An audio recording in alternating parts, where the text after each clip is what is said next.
କରଜରୁ ମୁକ୍ତି ପାଇବା ପାଇଁ ଏହି 5ଟି ଉପାୟ କରନ୍ତୁ।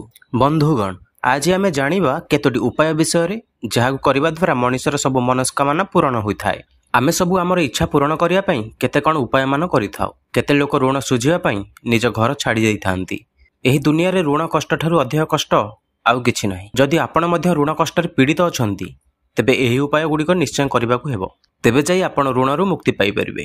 ଆସନ୍ତୁ ଜାଣିବା ସେହି ଉପାୟମାନ ବିଷୟରେ। ନମ୍ବର 1, ପକ୍ଷୀମାନଙ୍କୁ ଦାନା ଖାଇବାକୁ ଦେଲେ ଜୀବନରେ ଏତେ ଖୁସି ମିଳିଥାଏ ଯାହା ବ୍ୟକ୍ତି କେବେ କଳ୍ପନା କରିନଥିବ।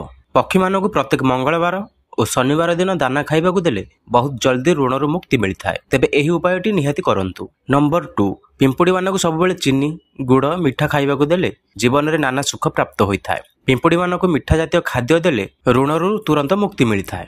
ଏହି ଉପାୟଟି ନିଶ୍ଚୟ କରନ୍ତୁ। ନମ୍ବର 3, ମାଙ୍କଡ଼ମାନଙ୍କୁ ପ୍ରତ୍ୟେକ ମଙ୍ଗଳବାର ଓ ଶନିବାର ଦିନ ଚଣା ଖାଇବାକୁ ଦେଲେ ଋଣରୁ ମୁକ୍ତି ମିଳିବା ସହ ସବୁ କଷ୍ଟ ଦୂର ହୋଇଥାଏ। ଏହା ସହ ପ୍ରଭୁ ହନୁମାନ ମଧ୍ୟ ପ୍ରସନ୍ନ ହୋଇଥାନ୍ତି।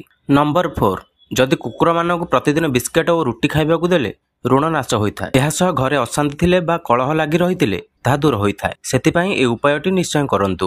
ନମ୍ବର 5, ଆମେ ସମସ୍ତେ ଜାଣିଛୁ ଗାଈକୁ ଗୋମାତା ବୋଲି କୁହାଯାଇଥାଏ। କାହିଁକି ନା ଗୋମାତାଙ୍କ ଠାରେ 33 କୋଟି ଦେବୀ ଦେବତାଙ୍କ ନିବାସ ରହିଥାଏ। ଯଦି ଆପଣ ଘରେ ତିଆରି ହୋଇଥିବା ପ୍ରଥମ ରୁଟି ଖାଇବାକୁ ଦେଉଛନ୍ତି, ଋଣ ବହୁତ ଜଲ୍ଦି ଶୁଝିଯିବ।